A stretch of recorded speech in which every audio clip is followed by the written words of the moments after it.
Hey yo, what's up everybody? Dan Tom here. Later than usual, host of the Protect Your Neck podcast, this year's show. Of course, analyst whose work you could find as well on MMA Junkie as well as the ActionNetwork.com. But on this year program, again, the Protect Your Neck podcast, we break down high-level MMA. That's what we're going to do here today, tonight. Whenever you're listening to this, hopefully it's before the fight, recording this Thursday night. Hey, I got my intro right, kind of, this week. We're recording it, of course, in the United States. It's for UFC London. It's going on in London in UK time. I don't know what the hell you call that, but it's like 8 hours difference from this. Anyways, I'm recording at 9 p.m. Pacific time here on the west coast of the United States. Somewhere in a mountain, in a bunker. No. Okay, let's take a sip of my coffee. Apologies, guys.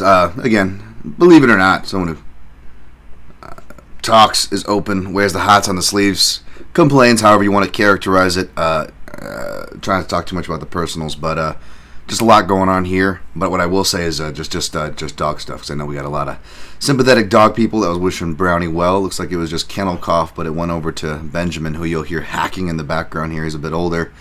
So I've been just running around, and I got them on like a drug regimen. So it's like every 12 hours for this one, 8 to 12. It's a lot of math, and I haven't been sleeping much with them, just making sure they're good. Yeah, they should be good. Just hopefully this is just going through the worst of it, and we'll carry through. Antibiotics and steroids, baby. You could tell when the old man gets some steroids because he's like jumping and active. And speaking of steroids, we will get to fights. Again, the normal format. Thank you guys for the positive comments and ratings and reviews and all that stuff that you guys keep coming in. I'm going to be respectful of your time, so I probably won't get to any like the Amazon reads and the click-throughs over at mixedmartialanalyst.com if you want to support this here free program. But just know it's appreciated. And for those of you who, whenever we do get complaints, it's like, aside from like the trolls or something, what's up, James Kendrick, Ghost Phantom in the house, see you guys, what's going on? The Enforcer, Ghost Phantom, see you, Dan. UFC has been bad, but this show is always fun, appreciate you. I'll try to keep that same feels going forward. Do the best I can. Also try to be respectful of your time since I am late and since it's an early show start time. But again, just to go over the format and address the complaints I do get, which is always about the format, which is like, I've been doing the same thing for over half a decade, and even if you've not been listening that long, like it's real easy to like go to YouTube and see who does the actual timestamps. This guy. To make things easier so you can jump to the parts you like. And I even do a recap, which most shows, even if they do timestamp, don't do, so you can listen to me as little as possible, which I don't even disagree with you with. So it's like, so get out of your feelings, especially when these comments are like coming through like after the show went live, so you weren't stuck with me like the live audience is, the real troopers out there. Appreciate you guys. Smash that like button. Like, you guys have the privilege to jump ahead, and you get emotional, and every time I respond respectfully, but also, like, letting them know, like, buddy, I give you all these tools. Like, I'm not disagreeing with you. Like, what are you doing complaining here? None of them, 0.0, ever come back and go, oh, yeah, oh, thanks. Or, oh, you're right, my bad. You never ever get that, because they're just being emotional and being negative. Just like the trolls, they'll hit you when you're low. But then, like, at least as far as gambling trolls go, like, it's been real crickets on that front. Officially, I know we took a week off in there, but officially, 4 winning weeks in a row. That's right. I'm not sure how well we did. It wasn't too bad. What was it? It was a winning night. It wasn't a big night, but we went 11-2 in picks overall quietly, which is really good when you look at it. We'll talk about a really embarrassing pick game play that we got wrong, a part of the statistic. But you could argue, which we'll get to with the Nam fight, you could argue we went 12-1, but no spilt milk there. 11-2 is good. 2-1 in straight plays, which saved our butt. 1-7 in props, but again, a lot of those are round flyers, and even though the round flyers didn't hit, which would have made it a massive night, 2 round threes were pretty close in the co-main and main, but again, those fights that I do the most study on tend to do the best. They tend to also are the fights that I have the biggest bets on, which when they especially coincide the fights I do the most tape on. That's what's been keeping me afloat, even on losing nights and losing streaks. Like, you look at it, I'm still hitting like my biggest bets. And again, quietly, more than paying my rent on the prop squad and the co-main event, which again got shifted from a co-main event. But even my read and leans there, which we'll get to, for what ended up being the co-main event, hit at plus up to plus 800 odds. So we'll talk about that, of course. Of course, we went 1-4, which is like a normal in the round robins, which means we got nothing from there, which also means we went 0-1 for the long shot parlay. That was, of course, for UFC Vegas 77, home versus Chitara. Lion-O! Hey there, Snarf. You want to get wasted or something? Snarf! Sorry. Family Guy skit is great. I think they actually got like the actual guys that voice that to do it. If not, you guys can hire me. I don't do a bad Lion-O. But yeah, of course, we got Chitara defeating Holly Holm via second round submission, standing guillotine. Again, it really validated me. I remember again taking. You either look like a genius or you look like an idiot, which we'll get to on this card for sure. Both sides, I fit that bill. But like, I remember even kind of feeling like an idiot because I was like, why does Dan care about this Mayra Bueno Silva Montefiore fight? Is he comparing this girl to, Chucky Olives or whatever? And even though she goes on to lose that fight, as I pointed in the Southpaw report, there were seeds there that definitely gave her trouble and made for bad optics, but it wasn't as bad as perceived when you actually go back and watch the fight. And again, you look at the actual effective strikes, the impactful strikes, which was to the body. Again, surprise, surprise, from common narrative to scorecards, body work not getting credit. Who saw this coming? Back to the meme I posted, the butterfly. Is this meme? Is it body work? Someone hurt from body shots? Is this effective striking? Like, I know everyone's getting sick of it, but I just can't help it that I continue to get sample sizes every week, and so do other analysts who know what striking is. Anyways, but yeah, there were things there, and Chitara goes on from that fight, wins. She even says, I am like Charles Oliveira, and then she actually leaves that camp and goes to American Top Team to work with Bahumpa, who is coach to those like Pantoja. Again, other Brazilian war horses who are just the Muay Thai Jiu-Jitsu, just marauders coming forward, quietly improving their wrestling, or quietly have underrated wrestling. All those guys, the Dubronxes, the Pantojas, Chitaras, right? But it's that pick your poison. You really gotta control the fight or stomp them out / finish them, which, especially for the Pantojas and the Chitaras so far, difficult to do. Sorry. I'm not sleeping. I also have terrible eye issues, and took time to get my dog's medicine, which was taking time. That's why I started late, but I skipped treating my eye since like yesterday. So, for what it's worth, trying, folks. Mark Fellows in the house. All the best to the Canines DT. Yep. Appreciate that, Mark. Hope you're doing well, buddy. Jimmy Kudo in the house. Hello. Be nice. We don't need any negativity today. Yes, sir. Appreciate it. No, the chat's been really cool, man. You guys been doing great, and that's a lot. And thanks to the enforcers, like the Ghost Phantoms, got the Jimmy Kudos in the house. Dan is nice enough to give us his time, and he should not have to do crazy showing up in the chat. Yeah, man, people get crazy with the trolls. Like, not even like the chat. Like, you just get like people like invading like privacy and trying to get at you. Sorry, I'm like talking when the dog's like hacking up here. But yeah, no, it felt great with the Chitara thing just to kind of see that kind of come to fruition, and we saw it. The effective striking was on full display. I know saw a lot of people giving home credit to win. I didn't go back to watch it. I'm sure optically I could. There's reasons why, but again, like the Montefiore fight, even more so. I imagine with that round one. If you go back to look, like who was really landing the more impactful, effective strikes, and she started almost doing too well. Where I was like, oh, no, we need to get this into my machine guns around 3, 4, and 5. Those would have been big tickets, I think. 3.5 units, 4.5, 5.5 to 6 units, depending on the rounds that hit, right, or something like that crazy. Yeah, that didn't happen. We got it in round 2, but it was by submission. I did think it was going to be by submission. I know it was real tempting to play the KO because they do that with the big numbers, and it's easy to like make a case. And why not? Like, I'm not hating on it, by the way. I'm just saying like it's the pitfall that is where we have all fallen privy to one time or another. It's what it's designed to do, is what I'm saying. But when you look at the puzzle pieces and the analysis, the tactics, the tape, all that fun stuff. Dan Tom jerk off Jeff because it's not fun. Yeah, I just saw that the submission was going to be there, so which is why I'm more exposed than I would like to be. And then in hindsight, when it goes like you thought, you're like, oh, I didn't put enough. I'm trying not to be a bad winner here. or anything like that. But I did try to spread it out, the love, into the round robin, which would have paid big as we get to the co-main event, of course, or not the co-main event. Well, it was the co-main event. Well, we'll go to the co-main event, actually. Jack Della Mena defeated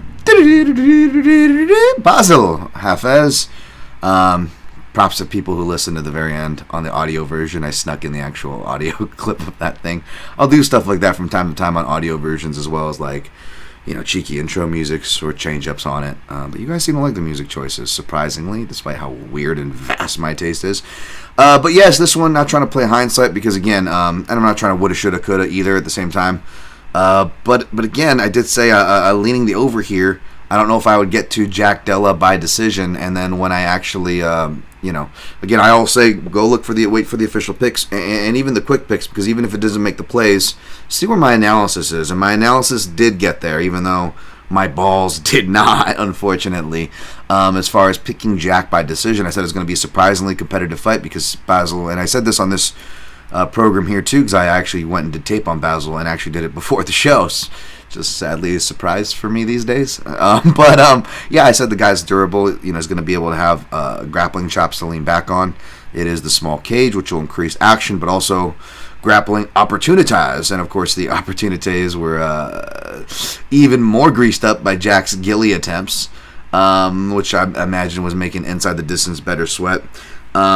But I will say, if you guys did, I did the leaving thing. I said if you're going to bet the fight, either over, or if you're looking to bet Jack in particular, he's either going to finish in round 2, which I know, Dan, you've been wrong about the round 2s like 2 or 3 times in a row with Jack. Well, I stayed away from it this time, and even though you're going to say you were wrong again about it this time, what was the closest round he had to having a finish? And it was round 2. That was probably the most atrocious of all the guillotine pulls that Jackie did, right? But he which was silly that he lost round 2 on some cards too, because I was like, again, optics I get, but and believe me, I'm all for effective grappling, but he wasn't getting too as close with the. Are we still on here? Oh, okay, we're still going. He wasn't getting as close as Pantoja was with submissions, and Pantoja was arguably not even getting super close right in some of those rounds. And even though Pantoja wasn't super active with ground and pound as much as you would like as a Pantoja fan or something, or backer in that spot, right? As seen in that fight, and as well as previous fights when I did the Pantoja ground and pound collage there, he doesn't need a lot. He's really accurate, right? And Hafez wasn't even really doing that. And he definitely needs more ground strike, and that's something that was kind of noticed in the tape as well. So, yeah, I don't blame anybody that was 29-27 or even a 30-26. I think those are very defensible scorecards. Again, I'm not trying to be the scoring podcast. I'm going to try to push on. Shouts to Couch Judges if you want more scoring talk. But yeah, I don't blame anybody who had those scorecards. I was just kicking myself for not sprinkling, $20 on the plus 800 and a unit on plus 160. And I was actually under a unit and a half of my, I don't know if you want to call it a cap or my average, because it's what I average, but it's also what I try to cap myself off at, which is roughly 7.5 units, and I think I was only at 6 units roughly for total exposure.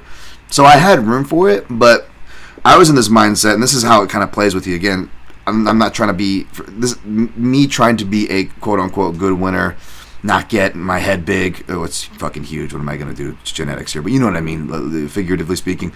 Not get my head big.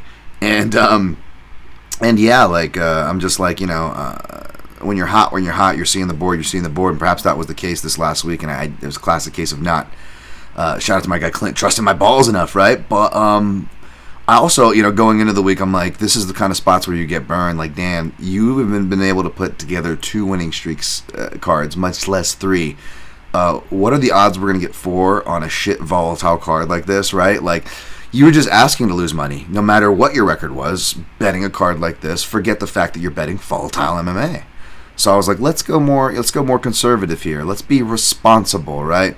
And so that was kind of the mindset as to why I didn't pull the trigger on a lot of these. Francisco Prado defeated Atman-Azatar, no plays here, no strong leans I gave because I didn't really feel too strong. So not that I'm a chest bumper, but for that reason especially, definitely not bumping my chest on this one. Prado won TKO round 1. Jong Young Park defeated Albert Duraev via submission rear naked choke. Round 2, 4 minutes and 45 seconds, 15 seconds short of round 3. This is the one that I was teasing. This was originally slated as a co-headliner. I was on here telling you how Jong Young Park doesn't get enough respect, how he's called unassuming. He deserves ranked fighters. People overlook his striking because they go, ooh, wow, big head strikes, and he's really actually doing good work with his jabs, his low kicks. He's a good grappler. He will tire guys out. He has good cardio. You can't base it on the Anthony Hernandez fight. Anthony Hernandez is a freak like that, who's not beyond his own impervious things. You know, he's someone with good body work is going to attack Hernandez, good takedown defense and body work. But as far as Hernandez's pace and weapons, those deserve to be respected, and I think that loss has aged well. You got to keep in mind he was younger on some of those fights coming through this, early pandemic era, 2020. And all those things come through. And people are, surprise, saying, hey, this Jong Young Park guy's pretty good. Hey, this Jong Young Park guy should get ranked fighters. Who's been saying that? Who's been saying that before this? Who's been riding the Park money trains in this streak? And again, Duraev, he was going to go and try to make a statement, and he was going to underestimate Park because, again, Asians are unassuming. Man, sports guys, I'm almost going to DM like Fitz and Anik. I know they follow me. I'm sure they've seen this, but give us Asian guys a little more explosive. Give black guys a little more unassuming. You know what I'm saying? I think it'll actually balance out and be positive racism for both of us. God forbid, we could both use that. But yeah, solidarity. So sure enough, Duraev underestimates him, goes and swings heavy on the unassuming Park. And I was losing my ass off. Surprise, surprise, even when I'm winning. Again, like I said on last week's podcast, even when I'm winning amongst winning streaks, seldom ever do I start off the night with a winning streak or winning of the first bet or doing well to pay off the night, and you get to enjoy. Those are the best because you sit back and enjoy the main card, whether you have bets on it or not, and you just take that pressure off. No, it always comes down to the end. So that pressure, seeing a guy I genuinely like in Park, and then again seeing all the check boxes, and not trying to be the annoying I called it guy, but it's just kind of driving me crazy in my own little twilight zone here. As I become that person screaming into a wall. I couldn't help but get excited over that one, and whatnot, and I don't know. And it's nothing serious or whatever, this or that. It's jokes like, why did we say going up to the Hamptons? It's never down to the Hamptons. Why is it always going down to Compton and never up to Compton? And it's just stuff I joke about, folks. Relax. Don't get twisted in your feelings. Norma Dumont defeated Chelsea Chandler. Egg on my face via unanimous decision. And again, this was an admitted, this is totally against Dan Tom, going against technique, veteran, proven products. Exposing even more on WMMA, right? But I was like, the physicality might just be enough. This looks like an overachiever versus an underachiever, which at that point I do think was still fair to say, but boy, was a egg on the face. Couldn't have been wrong. Knew the bet was dead in the water as soon as she did the Blood Diamond controller malfunction. Was it Blood Diamond or was it Jeremiah Wells? Or was it Jeremiah Wells versus Blood Diamond? You know what I'm saying. It was like one of those deals. But happy for Dumont bettors. You got a great price there. And you have to feel good about that because you got lulls and you had to cash your bet. I at least just got some genuine lulls and got to just not have to sweat that I was going to lose the bet. I just knew to lose. I think all Chandler bettors at that point did. That was a big dummy move on me. And it was a dummy move too because I put it. Not only did I play Chandler. Or Chandler KO or whatever it was, but I put the Chandler KO in the added exposure with the Chandler KO in the round robin, which I didn't need to. I was already on Chandler, right? And I should have went with something like Sajikov via round 2 because Nazim Sajikov defeats Terrence McKinney via submission, rear naked choke. Again, didn't take a genius to be like he just has to survive round 1 and that's it, which is totally true, and I'm not shitting on that analysis. I had that same analysis, but I did specifically say. Don't be surprised if McKinney's able to get his back because Nazim will expose it in scrambles. But also, I do think Nazim, if he gets his back taken, he'll be able to survive, ride out the round, and then just finish in round 2. So I was like, can't bump my chest too hard because my genius ass didn't pull it in the round robin. Melsik Bagdasaryan and Melsik Bags, Melsik Baggins, the Armenian cousin of, I don't know. God damn it, my Lord of the Rings isn't brushed up enough. All I know is just the only thing I know about the Hobbits is Gandalf tried to molest them all, and that's what the series was about, right, Dan? What version did you watch, Dan? Defeated Tucker Lutz. Sorry for anybody who now has that, like the Tanner Bows, stuck in your head. If you now have the Tucker Lutz, I apologize. Yeah, I didn't watch too much of this fight. Victoria Dudikova defeated Estela Nunes via TKO elbow dislocation. Oh, that was nasty. Even if I did end up, and remember I was like, I'll probably either be on Dudikova inside the distance, or if there's a way to play her in a round robin, which there's not, because the place I round robin makes you choose, Parker. And I didn't want to choose, because if I would have chose Dudikova's sub, right? And boy, did that not happen. There was a chance she could have gotten TKO'd, like I said in last week's podcast, but I wasn't calling it by that. But if you did play inside the distance, which was like plus 140, like, again, woulda, shoulda, coulda. I was really close to pulling the trigger for that. It was only a 1 unit I was going to lay. But I think just getting in my head, I'm like, Dan, you're already on not just 2 WMMA fights, but like over 1.5 to 1.5 exposure on both of them. Like, what are we doing, And, yeah, I would have cashed. I wouldn't have felt good about it. That's the game. That's how volatile this game is. Melquiza Costa defeated Austin Lingo via unanimous decision. That sucks that Lingo didn't have Coach Safe in his corner, but I get that, man. Coach Safe's so busy. The sport just never stops, and everybody feels it in their own beats and stuff. So Austin Lingo, I still felt like made a good account of him and his gym and his toughness, but obviously Mikhail Costa had him just beat dead to rights. Like I said, just the more dynamic fighter. Evan Elder defeated Gennaro Valdez via unanimous decision. I didn't watch this fight. Azat Maxim defeated Tyson Nam via split decision, 29-28, 28-29, 29-28. Not trying to cry over spoke milk, because I did pick Nam and I did play him by KO, but because I played him by KO, I had him in the round robin by KO. Again, double exposure. Like, could we have taken Chandler or Nam out of there, Dan? Did you have to have double exposure? Could we have had a Sajikov in there? But like, yeah, my stuff was dead in the water, so I didn't have anything to too much investment, right? But again, it's just the typical thing. What was Nam doing? He was countering and working the body and legs. And even though Asmat was working the body, he got credit for it, as he should have, because his body work was actually more effective. He was using kicks more than Nam was, more than just like doing the right cross level changes, which was good and helped set up his right hand over the top. But Asmat, I don't know if it's cardio issues, but he got away from the kicks, which was really bad. He's young, so these are fixable things. The cardio thing I do want to watch. Hopefully he's not like a Zabit, or something like that. He is a tall, rangy kid for the division. And he's young, so like, does that get exacerbated as he gets older and continues to make the cut? But yeah, no robbery or anything. Me, I don't cry that. But like, me and people that I respect who know striking pretty well thought it should go for Nam. And again, when you debase someone's leg kicks, or even if you're doing the side kick to the body, but you're able to really like debase, it should score for something. It shouldn't score more than a clean shot to the head or something per se, but these need to be getting scored. Yeah, it's really clear. That was that. Alex Munoz defeated Carl Deaton. Didn't see that. Aline Perez defeated Ashley Evans Smith. Did not see that. Okay, 24 minutes and recap.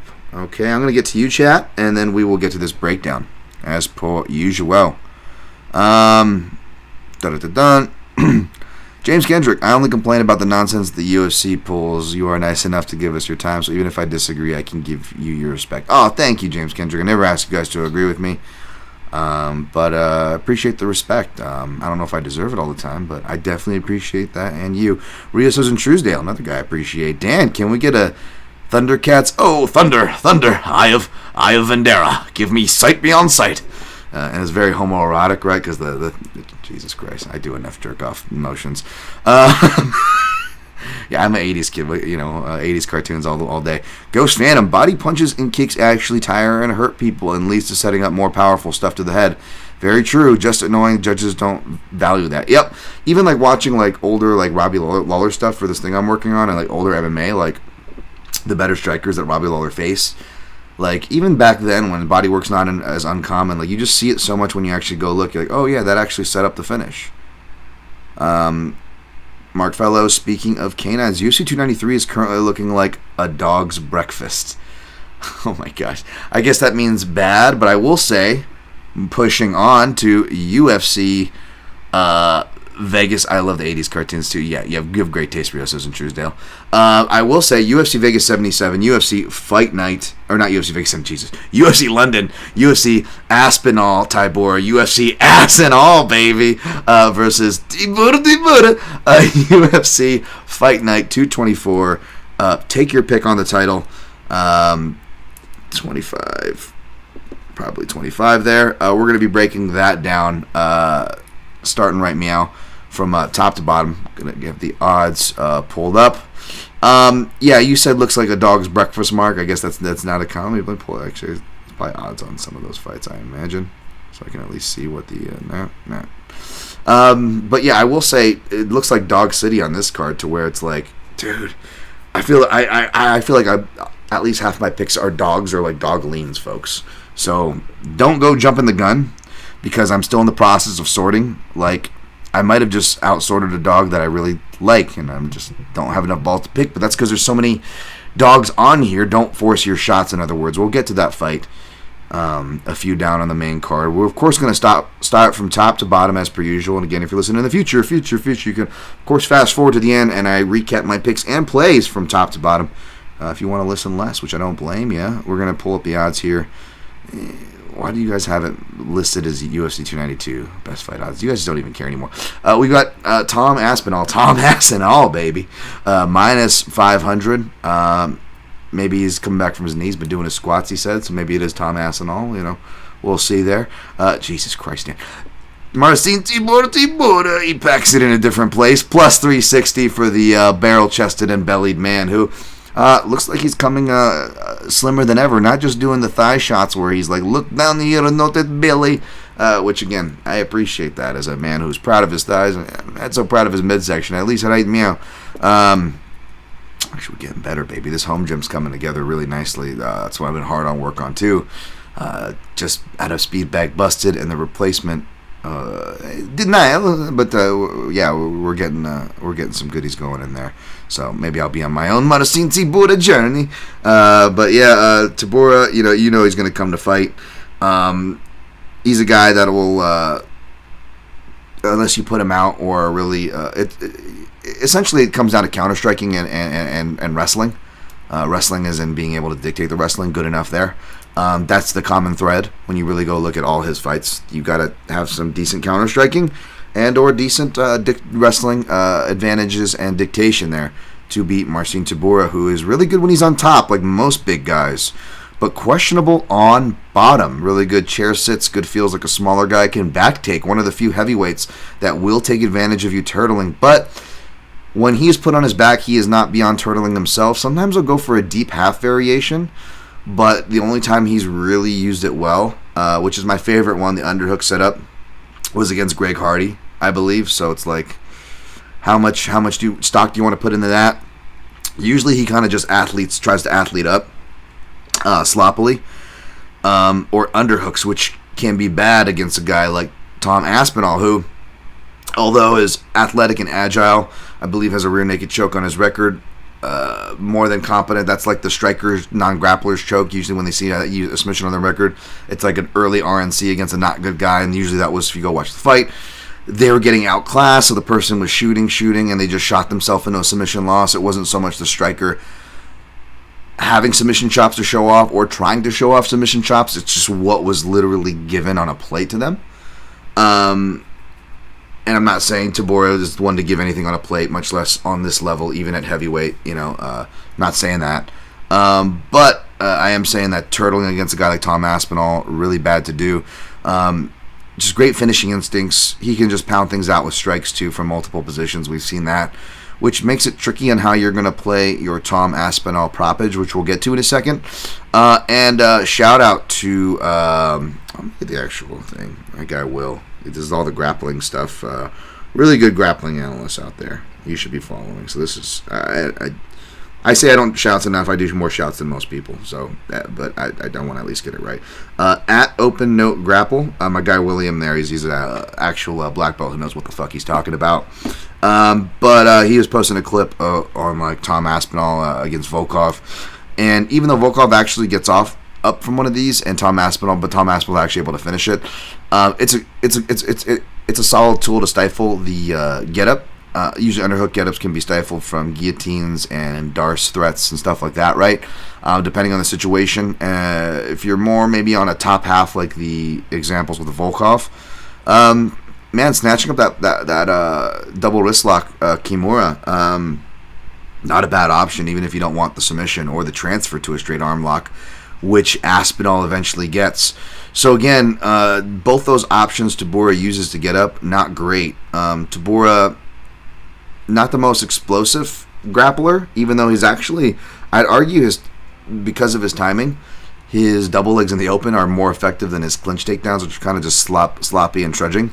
And if he's able to get this into a grind fest, those obviously could produce dividends against a guy like Aspinall, who hasn't been out, into round 3 in his career. He's coming back from a knee injury and a layoff.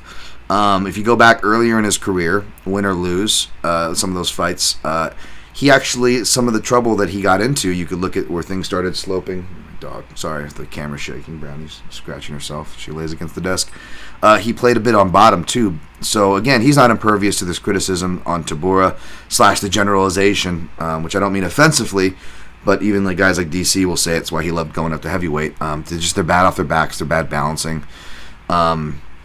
So it's a different game. So kind of like my Curtis Blades pick, which we didn't get to see. I picked Aspinall in that spot, but I actually picked Aspinall not even so much by knockout. I actually picked him by submission. And regardless if you got a submission or a TKO, I picked him to do it on the ground to kind of get the jump on Blades, because Blades, as aggressive, as credentialed, as good when he wants to be as a wrestler, he is. And I love Blades. When you actually went to look at, and again, this could have been different, who knows what he's been training, because the sample sizes were spotty as far as the more relevant ones go. But, some suspect, behavior that maybe a jiu-jitsu guy could get taken advantage of. Because, again, who's really trying to take Blades down? Who is taking Blades down? And if those 2 check boxes that are already rare happens, who is good enough to capitalize for the 3rd check box, right? Aspinall could fit that bill. I know he's an old-school jiu-jitsu guy from his dad, and there's great fundamentals there, great game in store that we kind of touched on. But his wrestling's not too shabby either. He again, the problem with Aspinall in general is sample size. It's small. So I'm talking about a big guy here, small sample size, right? Easy, folks. Hey, Benji boy.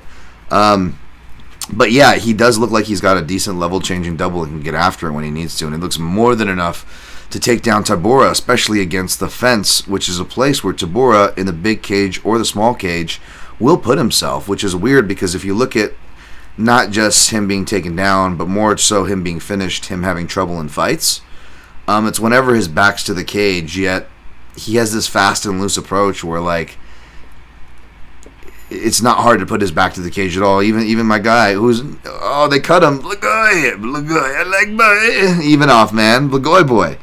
Even Blagoy, was able to, push his back to the fence multiple times. And Blagoy, he's not exactly urgent about things, doing anything. Blagoy's like, I get there when I get there. And he still, got him to the cage whenever he, was like, I think I step forward now. Their Tybura's back would go to the cage. Obviously, that's where a lot of Aspinall's finishes come from.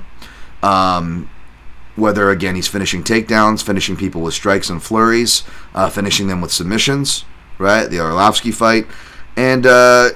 Or from clinch positions, which even on his finish in the open, which was against Sergey Spivak, that was in a clinch position. So it was in the open technically, but it was off this knee counterbalance combo that Aspinall does. Maybe a better counterpuncher. You know what I talk about, with the Jacoby versus the Azamat, and we've seen this dynamic I've been picking up on. A lot of the James Krause and a lot of the Montoya guys, they've got that kind of lifting knee style, right? That lifting knee style bit, and that can get you, kind of pop mid knee. We've seen it with guys like Charles Oliveira as well, right? When you lift the knee, kind of boom, you're on the one leg for a second. You timed on a counter guy, southpaw counter guy. That can be problematic. And Aspinall seems to have a real natural feel for counters, even though, again, he's not beyond, like I just said, being countered himself. And that's the checklist: wrestling and counters. And when, even though it's hard, Spivak took that fight on, 7 days notice or something before Spivak's run. He does attempt a couple takedowns. It's probably some of the most relevant sample size we have. But I do like Aspinall's sensibilities there, where he's kind of hoisting where his head's at, where his hands, his hips, his positioning is. We're definitely going to see it tested here. But I will say, even though there are the flags in the elephant in the room of the injury, I do got to say that you wonder, sometimes guys come back also better because, like Aspinall said, this was something that he needed to work on for a while. It was ready to go. It was hindering him. He wasn't able to do, certain road work, so his cardio wasn't as good. He wasn't as mobile, which is crazy because he was already fast and agile than the large part of his contemporaries, on paper and otherwise. Eye test, whatever you want to say.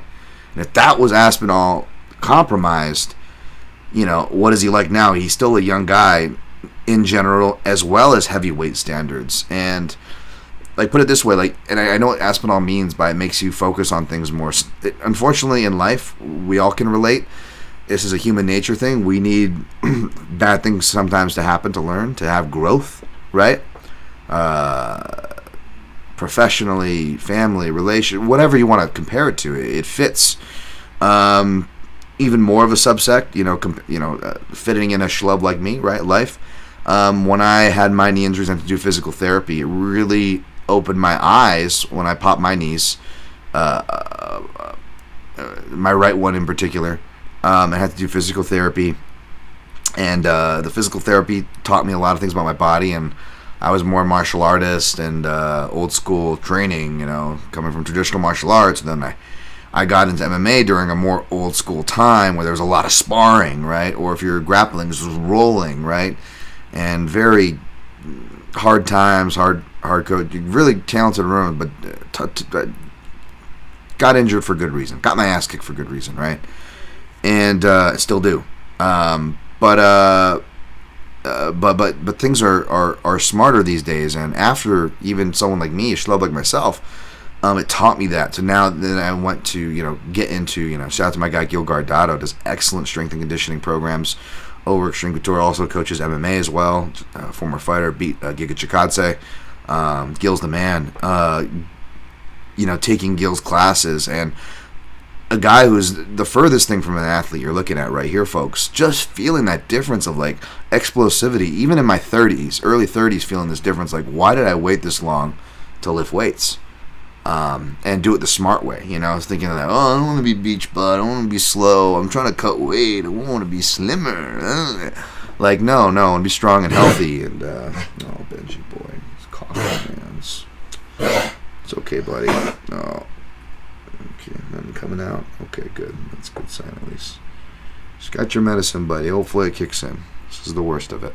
But yeah, as much as there's negative talk, right? He could come back way better, which means maybe more wrestling, which means maybe better cardio. That being said, I'm spending too much time talking about this fight. Ultimately, I think he's going to do it in the first round, even though, me, I'm more of a cheeky second round guy. I just laid the groundwork for why he could facilitate a round 2 or round 3 finish, aside from Marcin's durability. That being said, not just doing the old Sherdog breakdown or looking at the stats breakdown to see when Marcin gets finished, and you notice it's mainly early in fights, minus the old Derek Lewis comeback, also against the fence, mind you. Even though he had positive position against the fence, it was in just a wild, quick little scramble there. Outside of that, they tend to happen early, and even when he doesn't get finished, if you actually go back and watch the tape, you'll see Marcin actually gets off to very slow starts, and he often loses round 1. It's really normal. It's just, can he survive and can he take over has been the big keys, right? And I've cashed on Marcin doing that with Greg Hardy, which was a great one, and so forth. And I've also been burned by Marcin, right? Like, because I thought maybe he could get out of there in round one, Romanov, but when Romanov wasn't able to get him out of there, and that should have still gotten a push with a draw, right? I already knew the bet was pretty much lost unless he got the draw, because Marcin was going to come back. That was more the bet there for when I took Romanov to do it in round one. And again, he's having a much better guy who, like, if Aspinall gets to the positions that Romanov was able to get to, which, first of all, Aspinall usually hurts guys before he gets to those positions, A. And even if he didn't, he got to him soberly, somewhat soberly, like Romanov did, Aspinall would have finished him. And Romanov still, like, almost, like, attritively finished him, but he just gassed out harder, and Marcin's experience allowed him to recover, get back into the fight. And by the second round, between it being a heavyweight fight and at elevation, it was in simmer territory. The fight temperature was never going to go back up again. So as long as Marcin could cruise, he had it, and he did, right? So yeah, I'm actually going to go away from the cheekiness, even though and as an analyst, forget as a bettor even, I want this fight to go longer. I want to see more of Tybura, of Aspinall. Seen enough of Tybura, believe me. I want to see more of Aspinall, baby. Ass and all, baby. No, but seriously, I want to see more of Aspinall here, and but I don't think we're going to see it. Even Tybura said himself, like, I know you can't really take too much from the guy speaks really good English, but you can't really take too much from these interviews. But he was just like, the focus is to make sure we're just, to get him tired, because I was like, you want to get him tired? That's the key, right? He's like, well, to get him tired, I got to fight at a fast pace. So to make sure that, I got to make sure I'm on from the beginning. And to me, that was like, there was a lot of quiet truth in that words, because I think he knows that he's got a trouble with slow starts. And he did the classic thing where they're like, if a fighter, that you could tell they want to do some grappling and they don't want to strike, or vice versa, or both, or, they'll do the cheeky, oh, we'll see, I'm ready for this fight to go everywhere. Of course I'm ready to grapple. He was kind of doing that, and I think even though he's a black belt and he's confident in his grappling, it's a big crux of his game, I think he even knows Tom Aspinall is dangerous there, and I think it was him. I know Paul Craig said this as well, but I believe Tybura also used the words distance management, and I don't think you're going to get that against Aspinall. He's not going to let you. And Tybura, with his weird, like, I posted that clip, like, what is he doing with his left hand? Like, I went and actually looked at, like, Paula Abdul videos to, like, NSYNC videos, because I can't get it's like this, like, the hand goes left to right, like, it's like some kind of, like, dance move. Like, last time they'll be in, like, a squat with the hand on the hip, they're like, and Tybura does it with his left hand only. He'll be fighting, and he'll just be like he can't decide. Like, he has his hand here to block, but he just doesn't really use it. This hand is just like, it looks like a puppeteer. It's like there's a string on his wrist, and there's like an invisible puppeteer in the octagon. Like, literally, turn on any Tybura footage, and this applies. It looks like there's a string on his left wrist, and it's being held up by a puppeteer, and then the rest of his body is just allowed to, like, have a jam session and be Tybura and strike. It's just so awkward, and his hands just like. It's fucking hilarious. I just posted a clip of it as I blurred my glasses probably for the rest of the show just now. I'm getting out of hand with that thing, but yeah, that also opens him up to some right hands, and Tom Aspinall has a mean right hand, so TKO could certainly happen. But I ended up picking him to do it by submission. I didn't play sub straight, but here's what I did do. I just played. It's not really a lot, you don't want to invest too much. You're chasing to really profit what, really?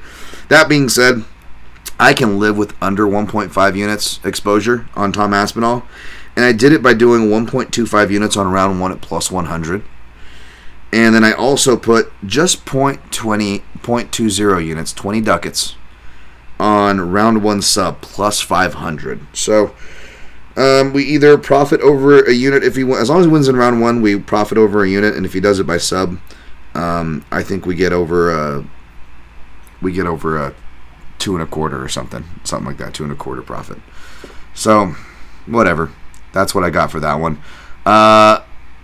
Molly McCann,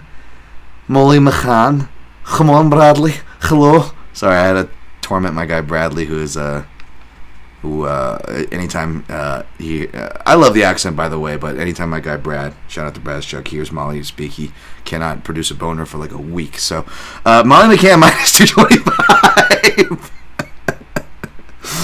Julija-Stoliarenko plus 175. Yeah, I think there should be a boner killing Olympics accents. There's sexy accents, and there should be like boner killing ones. You just get like a Boston chick, you get like a Chicago girl, get like a Liverpudlian. I'm sorry. I love. Sorry, my Chicago and Boston homies. I'm sorry. It's that Rogan thing. I know. God, I'm quoting that, but it's just like, you're gonna tell your friends. Sorry. Jesus. Back to the breakdown. Wow. Julija-Stoliarenko come down to flyweight for the first time. Tricky. She says, she's been making the weight easily, although like she had that fight pulled because she passed out. Had trouble making the weight prior. Honestly, she looks drained when I looked at her socials. She looked like she sucked and run down. She sounded very healthy at the press conference. I guess we'll have to see. She knows her body better than me, obviously. But I got to speculate from the outside the best I can. That's our thing. If we're trying to gauge these things and prognosticate, pick or play, right? She seems primarily armbar or bust when you look at her record.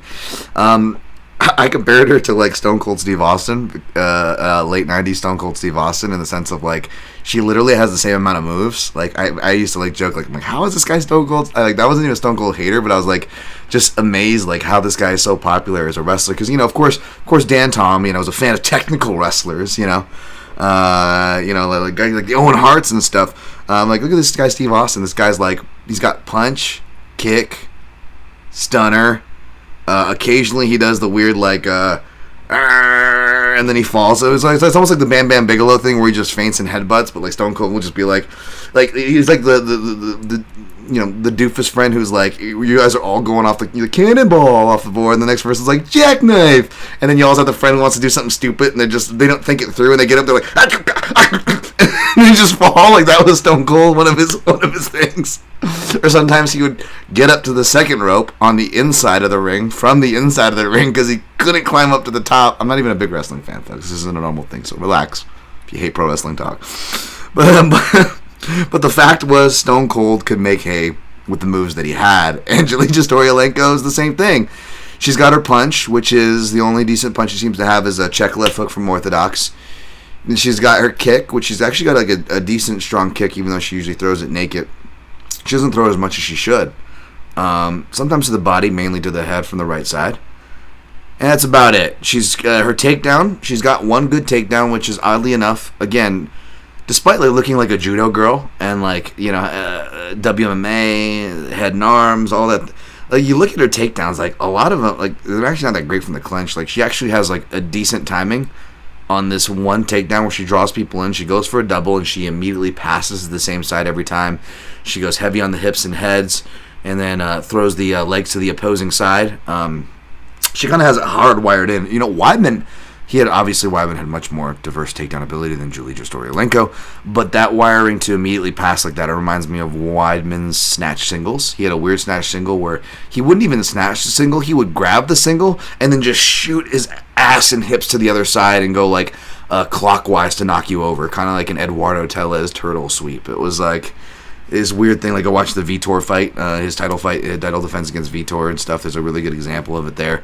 Julija has that move hardwired, and when she passes to that side, it's the same exact side where she sets up all her arm bars from. Now it's the most basic setup where somebody turns in and you kind of overhook over the tricep and you allow them to sit up into you and you crank for a Kimura into the armbar, kind of a combo. She has other setups as well, but here's how her game falls apart. She is so limited moves and so layer one. Even within grappling, when she's getting the position / surrounding the positions that she finishes and thrives in, she gets lost in the layers. She's got some cool setups that she does, but like that Chelsea Chandler setup that she had, she shouldn't have lost that from Mount. That was just really bad. But you look at it, not just from there, like in all parts of her game, when things start going in layers, when exchanges, whether they're on the floor and the feet start getting extended, she really falls apart. She takes damage poorly, wears it poorly.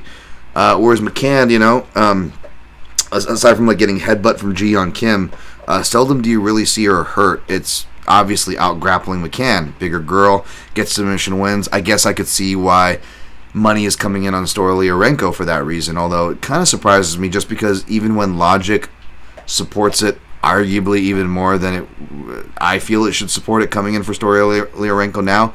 Usually these things matter not when you're talking about English fighters, especially English fighters on home soil, popular English fighters on home soil. We know the English love to back their fighters at the betting window. This can extend over to Ireland as well, but the English, the stereotype, they own that one pretty hard in boxing as well as MMA. So that, on multiple levels, surprises me. But again, it's WMMA. It's underdog WMMA, right? I know I look like an idiot for taking one last week, and I was, I don't know if I look like a genius. I definitely don't think I was a genius for the Shitara pick. But, I didn't look as bad for that one. Sure, I got that one right, I guess. But the point is, you can look like a real dummy on these ones too. Not that that's scaring me off. I feel very confident about McCann. My early leans was McCann 2 and 3, so I played that at, what numbers did I get it at? Oh crap. I apologize. Let me see here. Let me log into my Schmem. They're not paying me. Because that's the house that I played it in. Oh, you bastards. By the way, anybody who has Schmem, is it like it's like ESPN where it never works on the first time. It has like a loading error or something. Every time. I get that every time I try to log into Schmem. Where the dude, it looks like Jamie Foxx, tells me to get your shit on. That's not what he says, Dan. Sorry. I got McCann round 2 plus 650 and plus 1,000, which is better than the other house I play on. I only put .17 U's on these ones. I don't know if I'll make it to. I've been trying to make it more to a book I like out here to play and mimic a lot of these plays for fun. I don't know if I will, but if I do, I actually tend to go a little bigger in person. If I play like .17 U for my untracked, I'll do like .33 U if I'm doing cash over table. This is, of course, online, officially tracked / yeah, the only thing untracked ever is tickets, and then I'll usually post those win or lose. You guys know. Moi. But yeah, I played McCann both those rounds, and I was going to jump on TKO as well. But again, exposure. We can do TKO in a round robin because they make us choose, Parker, on said app where I round robin. But not on said app, Schmem and another one, met online. Beat on Mimes. Jesus Christ, damn. That was a visual. I took the under there. I pulled off the TKO and I played the under. You can still find it for better prices closer to its opener at -138. But me, playable chalk, and that I like to play chalk. For me is -150 or under, whether we're talking about money lines or in this case totals, which I don't love. I don't necessarily love unders, but this does cover Stoliarenko.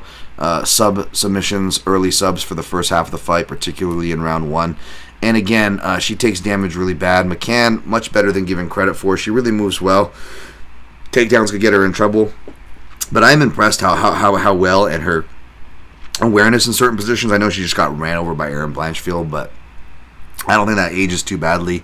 Again, it's always been Molly McCann's kryptonite. Molly McCann doesn't exactly have the highest ceiling. The odds reflected that as far as that fight. That was what was going to happen every time, right?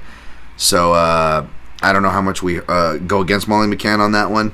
How much did it mess with her? I don't look at it as a negative. You guys know I'm more open than I should be, but I'm also obviously was also open, at least supportive for the fighters, and we'll talk about some of them who have talked about some of their mental and mindsets who have struggled with that, because guess what? They are human beings like we all are, as we have all struggled, whether we want to admit it or not. Some to differing degrees. Everybody deals with things differently, right? So I guess the question is, how does Molly McCann deal with it? She's been through the mental pitfalls before. She's picked herself up before as well, right? And she's went on winning streaks before, but now, not terrible layoff November of last year, but she started her own business, making some really good-looking sub sandwiches, by the way. Like, hey, your boy here was a Subway sandwich artist back in the day.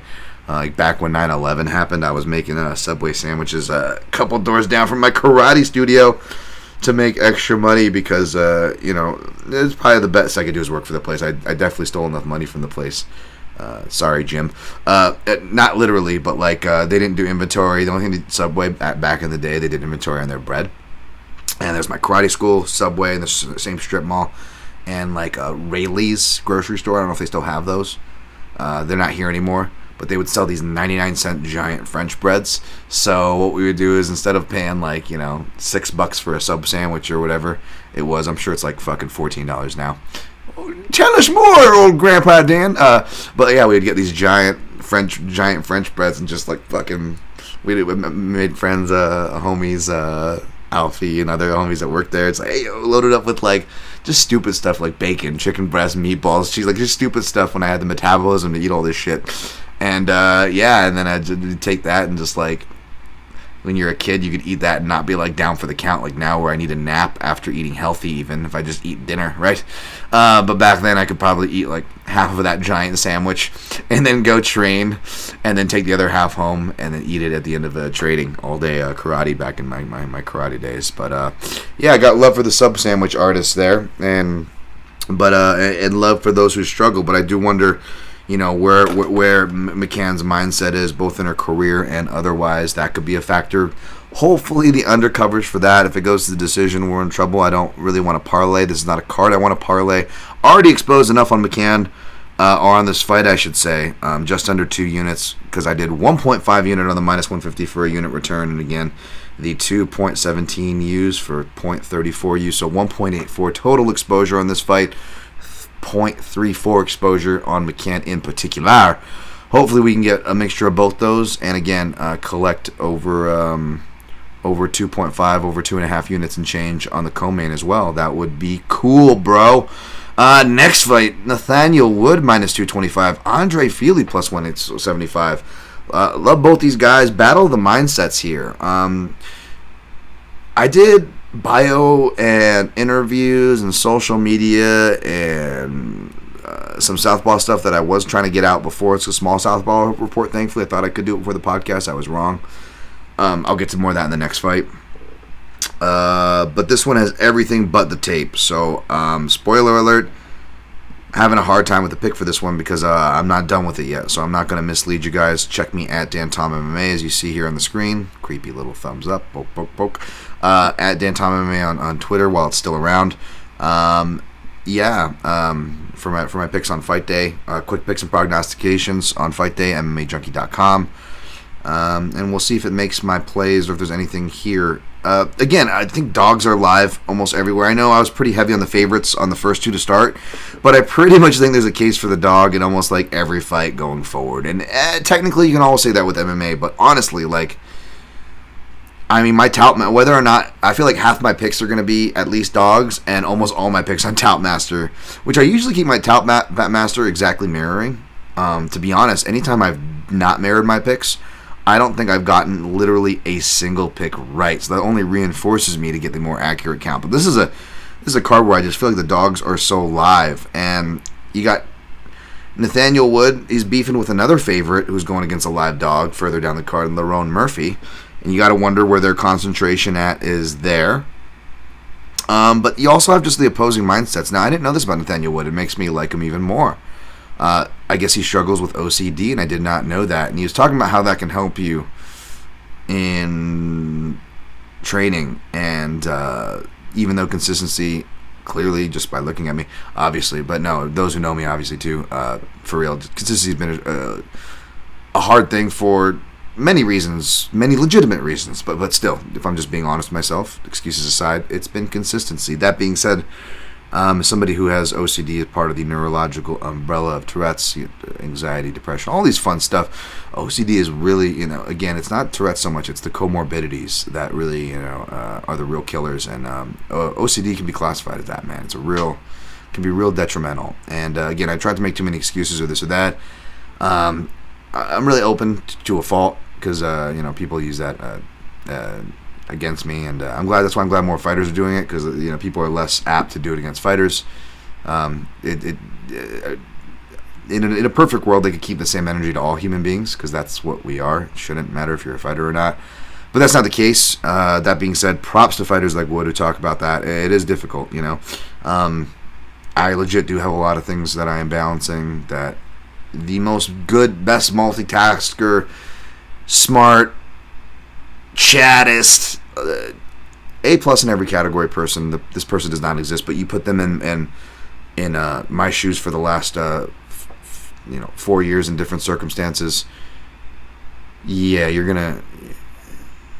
I'm more than willing to bet, and more than willing the odds are going to reflect like you're going to have some issues. You're going to have some issues. It's not going to be easy, and we all have our own versions of that. I'm not special here. I'm just saying. But aside from that stuff, honestly, a lot of it, to why like I'm like late for the show, was what I was going to lead to, is OCD stuff, to be honest. It's weird. It's really hard to explain. You just feel like you can't do something until you get something done. Like I can't, I'll start like cutting something. Like, oh, this looks crooked. And like you just, and then whether you do it right or God forbid, especially if you do it wrong, and then you're trying to fix it. And even if you do it right, you're just like, you say, oh, then I noticed this.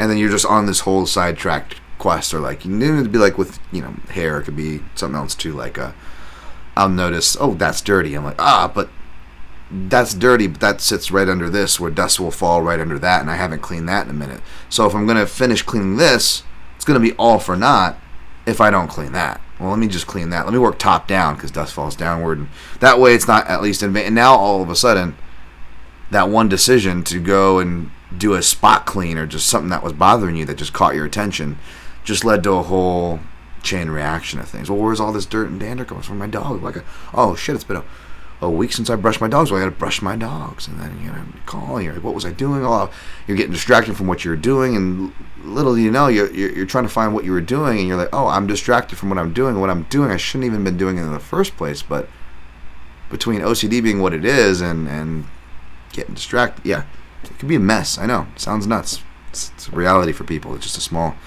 smidget. So, shouts to Nathaniel Wood. He's probably, I'm guessing, more of a fighter.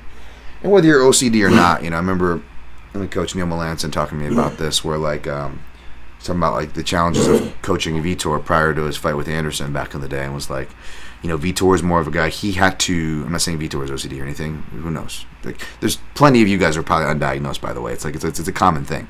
But yeah, like Vitor is definitely more of a fighter who had to have his camp in order. He had to have it exactly a certain way, right?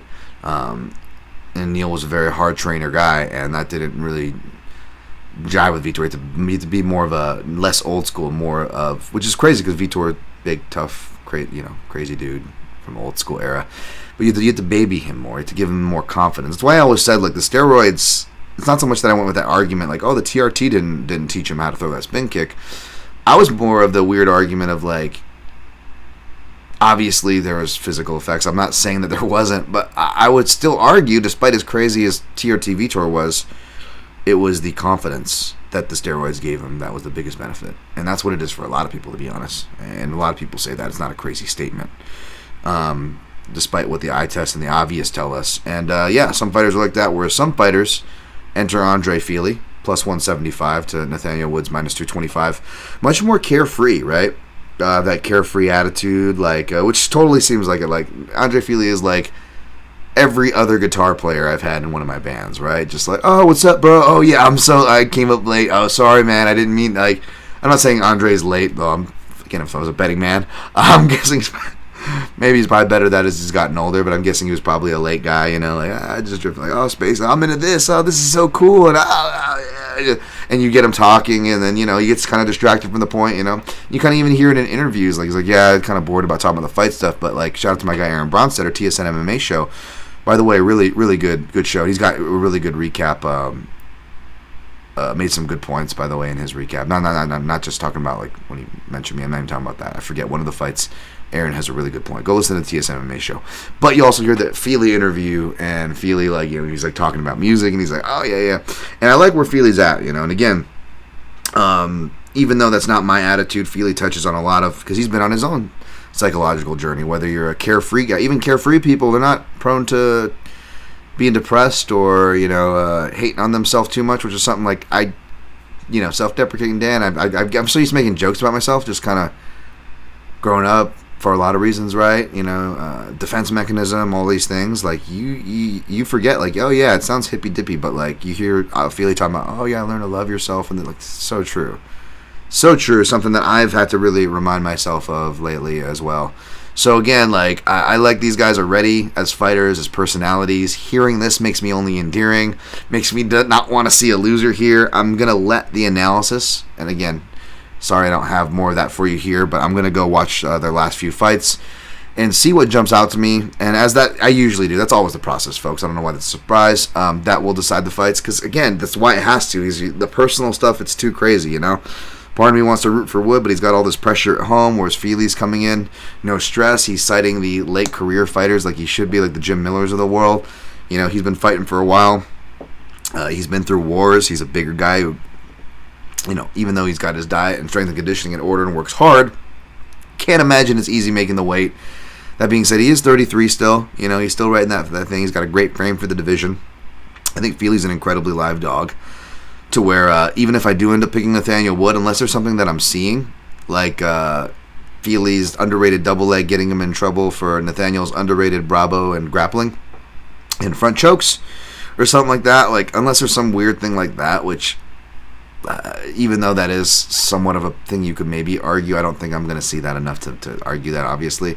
I feel like this is definitely a dog or pass spot here, definitely. 5 inches of reach and height. Not that that always matters, but again, 5'6". Like, hey, Volkanovski's 5'6", folks. You know, who says 5'6" is too small for featherweight? Nathaniel Wood's really well-rounded, a really hard worker, great coach in Brad Pickett. Yeah, I don't even going to tell you which way I'm going to lean in that fight. You know what I'm saying? But it does feel like dog or pass. Next fight, even though it's not confident, I actually did all the work on this one and have a pick for it. Andre Muniz, minus 225. Paul Craig, plus 185. Nothing can outrun a Greece Scotsman. You guys know I'm a big fan of Muniz, and he lost. He looked bad. Definitely not denying that. Definitely scaring me off, regardless of what my pick is for this fight. Not disagreeing with that.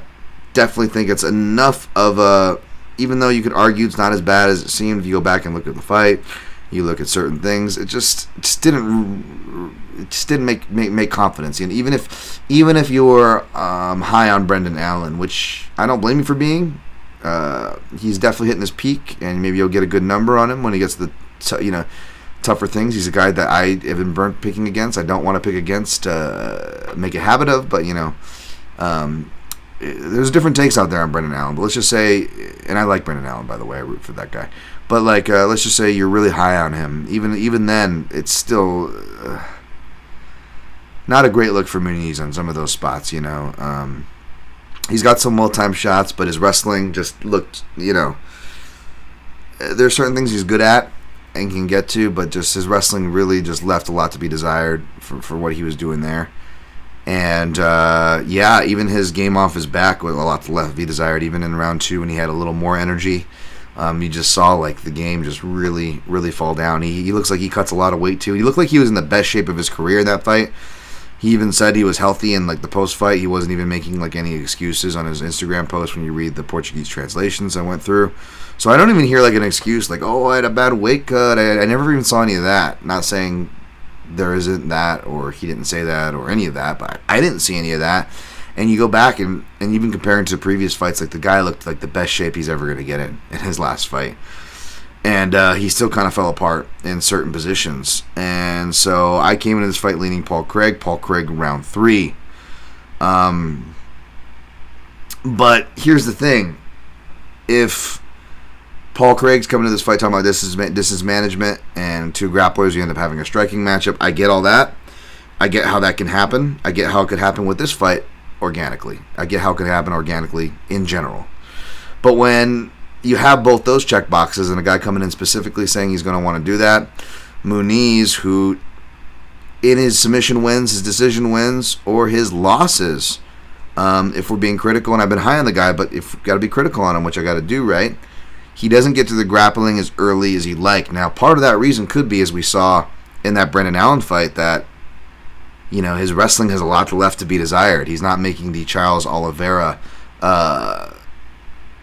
progression that you would like to see, where, he says, be damned me getting stopped. I'm going to show you that I can survive in dogfights and strike and use my underrated wrestling. The problem is his durability, both gas tank and chin-wise, doesn't seem to be having Charles Oliveira pushes. And the underrated clinch and takedown game that you saw as early on as Charles Oliveira versus Jeremy Stevens, right? Like 8 years ago. You're still not seeing that quite get there. You saw that in round 2. He had the chance. It was like a very Charles Oliveira-like takedown that he sets up, right? And I picked Muniz to win by round 2 submissions. Some tough watches because that was one where I had my round robin. It was a submission, and they all hit. So it was still a big round robin, but it would have been an insane payoff when you have all 4 submission hits. And what the last one to go was Muniz, the best on paper at least submission grappler on the card. What could go wrong? Of course, Muniz comes out to Eminem. Strike 1. We got the betting broadcast. Big bet placed on Andre Muniz. And at that point, and then a strike 2. And then he gives Buffer a fist bump. And at that point, I tweeted him like, "There goes my big bet." I was so excited going in. I'm like, this bet has been lost.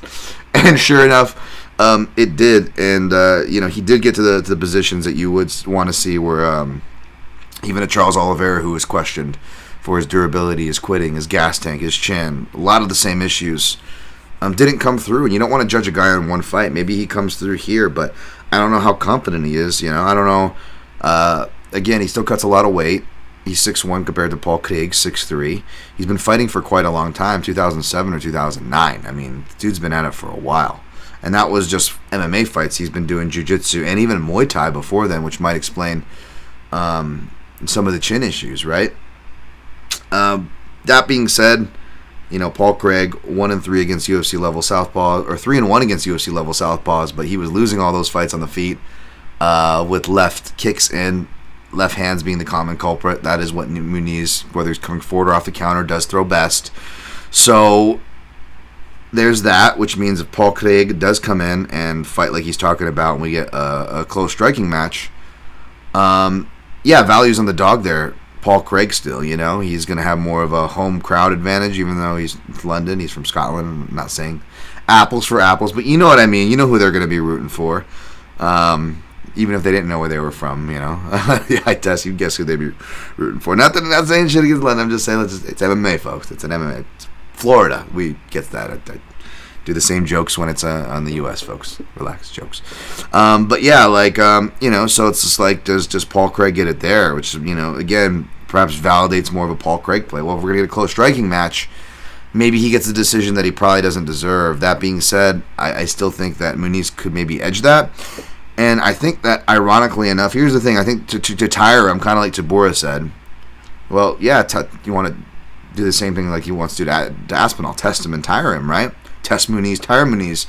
But to do that, you have to fight at a high pace, and you have to grapple them. Because, as we learn, not just strikers get tired when they grapple, but a lot of grapplers, whether they're jiu-jitsu guys or wrestlers, get tired when they're having to do their specialty. Because it's just really fucking tiring to grapple no matter who you are, folks. That's just a fact. Especially as you get older, even though you do get wiser and your rank gets higher. When you get tired, all bets are off. All bets are off, right? And we've seen Paul Craig get tired earlier in his career, but that was like back in the Jimmy Crute fight and like Jimmy Crute's best performance. Since then, you see even at light heavyweight, he starts coming in better shape, putting in more of a thing. Back to my guy Aaron Bronstetter, to the interview to hear how the 85-pound weight cut's going. He did trial cuts. He did bad mock trial cuts, which is actually like good to hear. So he knows how it feels doing it proper, doing it badly. I've interviewed Paul Craig, I think, back at UFC 209. Seeing him next to his guy, Mark Godbeer, who was also on that same card. Forget what gym we went to go interview them at. But, it wasn't Syndicate, was it? No. But, even Paul then was just saying, he's like, he was just kind of messing around on the bike. And I think he even made a joke at a certain point. He's like, why am I even doing this? I don't have a lot of weight to cut. So I've seen him behind the scenes in weight cutting weeks, and he didn't cut a lot for light heavyweight. And again, back to that TSN interview with my guy Aaron, he's talking about breaking sprinting and all these records at the PI and stuff like that. And even in the fights where he's losing and he's getting rocked a bunch of times, like he used me, that fight, he's still coming with a ferocious pace. He's just kind of shooting his own progress in the foot when he's wrestling when he shouldn't be wrestling. Kind of like Muniz. I mean, again, their striking isn't anything to write home about. I'm not saying it is, but I do think it's better than not just they're given credit for. It's better than perhaps they think even perhaps they even give their own striking credit for, if that makes sense. Because these guys don't lean into it enough. Even there's parts of that fight where he was actually doing pretty well against Allen. Small parts of that fight, but it only remained small parts because he didn't have confidence in it, and then was going for bad shots where he would get reversed, right? Same with Paul Craig, right? Bad shots and then falls to his back. The one thing that is interesting, though, so it's just like, I think what I was saying back to the pace thing is that Paul Craig has to grapple with Muniz here. And even though Muniz's wrestling is nothing to write home about, I could definitely see him getting the superior positions for at least the first half of this fight. Can Paul Craig, not just survive, but survive and make Muniz fight at a high enough pace, too. Now, I think he can. He's really active off of his back, even though that's not the place you want to be against Muniz, who's better from his top than his back, right? If Paul Craig starts getting takedowns, it's like, oh, crap, then maybe Muniz really is, maybe we really do got to pull out the word fraud check, which I hate, by the way, especially when we do it only after, like, one performance. We don't really know what the guy's going. But, yeah, man, Paul Craig starts getting takedowns. That being said, it's just like, it's going to be one of those things where either Paul Craig is able to survive, because he actually has really good defensive jiu-jitsu. Seldom do you see him get mounted even, because he's got really good long use of his legs and good leg dexterity. He'll do lockdown, deep half kind of things, and not X-guard, those same positions, but kind of like a mix between that and a lock. I can't forget the names. It's a mix between like a little nog deep half, and he's got like a lockdown. He loves that move. Gets out the bottom. Because of that, he's seldom mounted, and because he likes playing off his back, the good thing about that is that he seldom ever gives his back. In fact, the closest that he ever got to giving his back was when he was dead gassed against Jimmy Crute, and even then he was still able to roll through. He still had really quick answers, and not just was able to roll through, but get, even with just this most shallowest bite on what's already a low percentage move when you're rolling for knee bars and heel hooks off of turtle positions, he was able to do it enough to not get his back taken, but create a scramble, reverse the position, and get in on a takedown of his own on Jimmy Crute. Now, again, of course, he would eventually lose. I think he thought he was good to the bell by playing defense, and then was just okay with keeping his arm where it was, and Jimmy Crute took advantage of that with a Kimura, which just so happens to be him and his place, Stewie's House BJJ, like specialty. They really pride themselves, I believe, on their double wrist lock stuff over there. Kimura's over there. So he gets Paul Craig, but against Mojeda, who's, I know, not a great fighter, but was a jiu-jitsu guy, or just any other fighters, you never see him get his back taken. And I bring that up because something that was highlighted in Muniz, that even though he has all these different setups and stuff, a lot of them really are kind of based off of back control. In fact, he barely even goes for RNCs when he gets guys' backs, but getting the back is his thing. The guy's built like a grappler. He's got like a long back, wide, broad shoulders and chest, and he's got really skinny legs, which looks like, oh, this guy skips leg day, but like, it was very similar built to my coach Neil Melanson. These guys would on purposely not work out their calves to get the triangle sliding in under the knee easier and like stuff like that. Like, guys literally design their bodies to grapple, like would get like that into it. I don't know how efficient or how bro sciencey it is. I'm just saying it's something that does exist out there, and Muniz looks like one of those dudes. But the armbar is a specialty, so if Paul Craig is good enough to have trained to get out of that and can survive, can he push a pace and get a round 3 finish? Part of me wanted to pick Paul Craig, play him by round 3. I'm probably chickening out here because there are so many other dogs that I feel like that could potentially make the cut that I don't want to sell myself early. So I'm saying I'm probably, like, this is how much I'm still fighting myself on the pick subconsciously. I'm probably going to still pick Muniz here to win by decision. It'd be like the Uriah Hall fight. Again, another guy who can kick, except obviously kick a lot better than Paul Craig, and he was still able to close that distance. Say what you will about Uriah Hall, still a better counter grappler, or as far as counter wrestling goes, I should say, stronger than Paul Craig. Deceptively difficult, and stiff like a strong guy. I think Muniz can get a decision here, but I am not playing Muniz at all. It's either Paul Craig or bust. I may still want to sprinkle on Paul Craig round 3 just because. But yeah, he feels incredibly live here. I'll try to go faster for the rest of this, folks. Those are the fights I did the most tape on. And everything else is all just I did bios, interviews, and just surface level stuff. I haven't gotten to the full comb yet. Faraz Ziam minus 160, Ziam-Herbert plus 130. Herbert didn't realize he was like 33 or 35. Not that I'm discriminating as a guy who's 37. I keep saying 38. I always get my age wrong. I'm terrible at that. I know. It's terrible, right? It's stupid. But yeah, maybe it's the age difference there for Ziam. But it's weird, right? Because like you could argue, like, you know, it's a majority fight win against, you know, a guy on, what was it, shorter notice. I want to say. I didn't watch the fight. I got to go back and watch it against who's the stout Italian Brazilian guy who almost knocked out Paddy Pimblett. A majority against him. He gets a decision against Jamie Mullarkey, which I didn't go back to watch, but I believe you could argue could have went the other way. And basically, it's just like it comes down to like one of, you know, some of his only wins is like Figlak, who I believe was also like a short notice guy. I believe still got to do my tape on it, but I'm like, huh. I know he's fundamentally sound. It's got a little more of a process, puts more visually out there, optics, the jabs, more likely to grapple, which has definitely been something fighters have taken advantage of Ziam-Herbert. But then again, also like really good fighters, right? Like Renato Moicano, Francisco Trinaldo. Like Ziam-Herbert got like thrown in the wolves, whereas like Ziam got an easier strength of schedule and arguably still lost a majority of those fights, even the ones he ended up squeezing out wins with, right? So it's really tricky there. In other words, I'm coming in really wanting to pick Herbert here.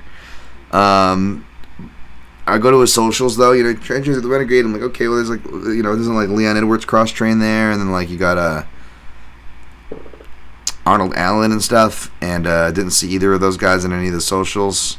It looks like he brought in a lot of tall guys who are good strikers, which is great for the striking. But whether it was the tall guy, specialty camp, out of camp, in camp, lot of striking photos, lot of photos in front of boxing rings, lot of photos of the big gloves for Ziam-Herbert, which is good if that means we're going to see more fundamentals, more jabs, more healthy builds off of his jabs and feints to maybe set up those head kicks and power shots that he actually has some really good stuff off, both off the power and lead side.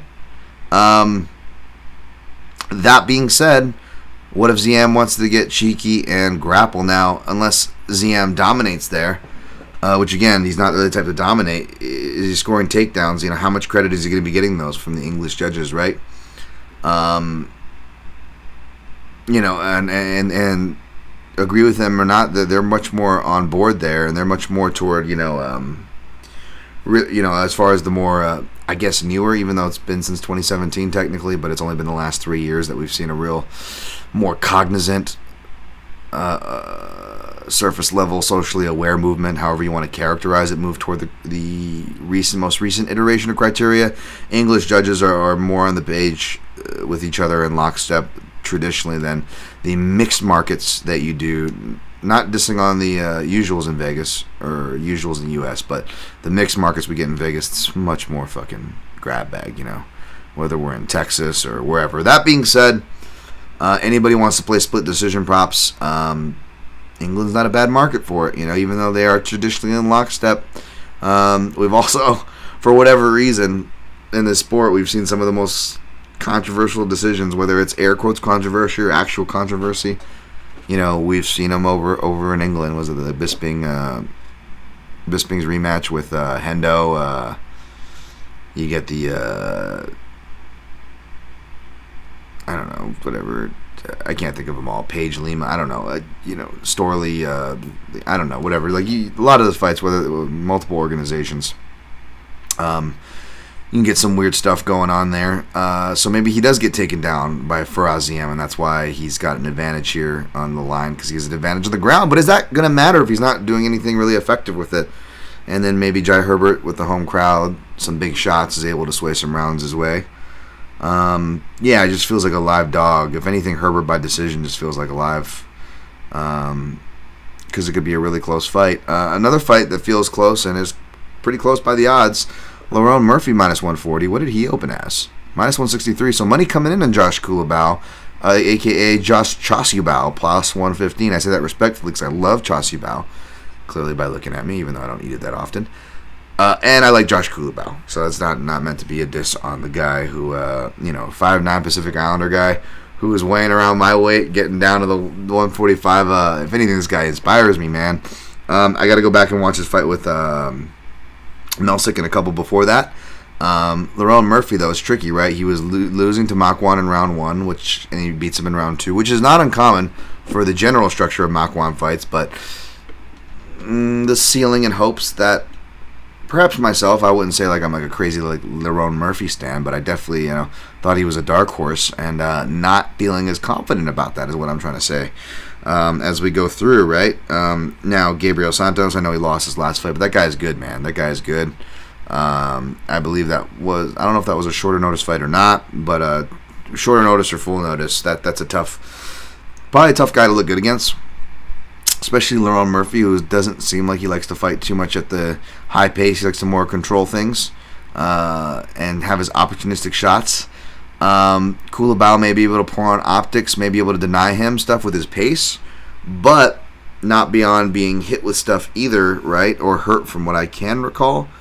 So I'm going to have to go watch that. I know Culibao, I don't know how much he was training with Volkanovski this time around. I know he was training with Jamie Malaki over in Sydney. I don't know if he made it over to Wollongong, over to freestyle or not.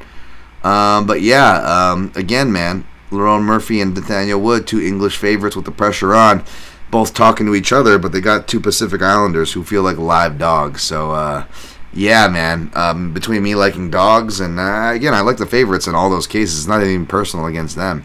Neither of these guys are Hawaiian, even though they are Pacific Islander. Not that any of that should matter. But I'm just saying, the Pacific Islanders feel live, baby. So don't be surprised if there's any picks or plays in that direction. That being said, even if I do pick Lerone Murphy, even if I do pick Nathaniel Wood, even if I do pick Muniz, which I did pick, even if I do pick Faraz Ziam, my God, again, dogs on all those sides. I know I only play the fights where I'm playing angles on the chalk and hometown favorite chalk, but aside from those top fights, I mean, I feel like it's dogs all the way. We got another one here. Well, before that, let me go to the chat. I haven't given love to the chat for a minute. You guys probably have stuff from the main event and on. So let's get up in here. James Kendrick, it was hard to prepare for Aspinall versus Tybura, considering Tybura fights are really boring. Yep, absolutely. Ghost Phantom, how do you like Aspinall's push kick to the base leg when his opponent is kicking? I saw a clip of that. That was pretty cool. I don't know. Maybe they might do it to each other because Tybura used to do that because he was working with Jackson Wink for a while, which really made his style look janky. But I noticed Tybura's kind of gotten away from those, so maybe Aspinall will do it more than Tybura. It wouldn't be a bad distance management thing for a guy like Tybura who probably is going to want to get in and make it ugly. Rain Lamina, is Tom Aspinall a talented heavyweight, or is he really talented in general but also a heavyweight? If you get my drift, because heavyweights are not good in general. I think the latter is true. I think he's really talented, but we'll see if he's a talented heavyweight, if you know what I mean. We just got to see more. I do have good feelings for him. I think England's got themselves a good one. He's really athletic. If he can be improved and show some good transition off his back, which he may have ample opportunity for this fight, I think it's really dangerous because, again, heavyweights can't fight off their back, and this could be a fight where who's worse off their back, and I'm willing to bet Tybura is worse off his back, which is why I'm picking Aspinall. Synchro Wing, I heard this on Santino DeFranco podcast. Syndicate MMA comes up with the worst game plans. This is Synchro Wing, not me, citing Santino DeFranco, not me, folks. Do you agree? Davey Grant is there, who I think is cool, but is John Wood that bad as an MMA coach? I'm not going to throw John Wood slander.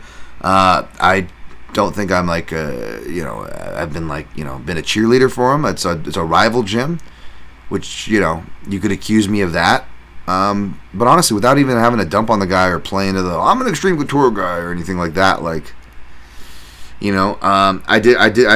don't think I've really I've been comme ci comme ça, as the French say. I'm lukewarm. I don't really have too much of an opinion. I've had some negative things to say. I think when I think it was like Joanne Calderwood, and I think it resulted in a win. But the fact that he was giving the ground advice, and again the whole significant other angle too, which is a tricky one to navigate, was kind of weird, and it wasn't the greatest advice. And I remember it playing off for JoJo one of her fights, and then got her burned in the next one. Yeah, man, I can't say I've been neither here nor there. Again, I've had coaches who have worked with them. I'm sure they have their opinions, but again, I can't say either way as far as game plans go. Nothing really jumps out at me. He seems more of a Muay Thai striking guy, so, I feel like, guys like Vince Morales, who maybe are right-hand heavy, and to credit John Wood, I think you've seen maybe like a little more arsenal from these guys here or there. But it's hard to say, man. It's hard to say, It's hard to say what is where. There's a lot of good people coming through Vegas, too, so a lot of the gyms have gotten bulked up with both good training partners and, assistant coaching staff. So I don't want to S on one thing without crediting another, right? So there's that, too. James Kendrick, can you say Paul Craig again with his cheeky score? Paul Craig. Grace me up, woman. Sorry. I'm going to go in a fucking Willie. My first act as mayor is to kill the whole lot of you. I know the mic's on.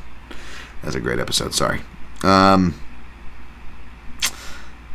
Marcus Mustard. Hello, mates. Get your crumpets, fish and chips ready. I know, right? I'm trying not to bust into my shout out to the Pod Yourself a Wire podcast. I'm about to do my Davy Grant one here, but at least I'm not doing and I love these guys with it. Like, oh my god. Apologies, English listeners. You must hate us Americans when we do those kind of English accents, especially. Apologies for your ears, Marcus Mustard. We're going to London tomorrow. Nice. Enjoy the show, Marcus. All right.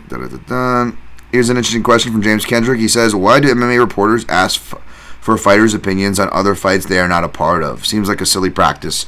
I've been guilty of this too. I try to only do it when it's relevant, when I'm genuinely curious whether they have history, especially if they have history with the fighters. I think it's relevant.